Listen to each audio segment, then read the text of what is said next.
Jeng tang yapi ngala chi kerbang sati jeng happy ngat pendeng cerita jeng trong ikan nhai neskan uya jeng ngala nur pasma utak yapi ngala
chính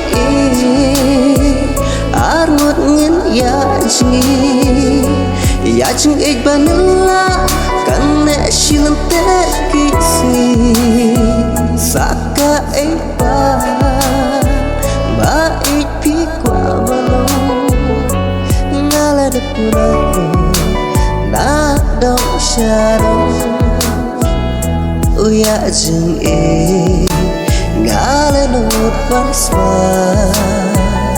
utak yapi ngalara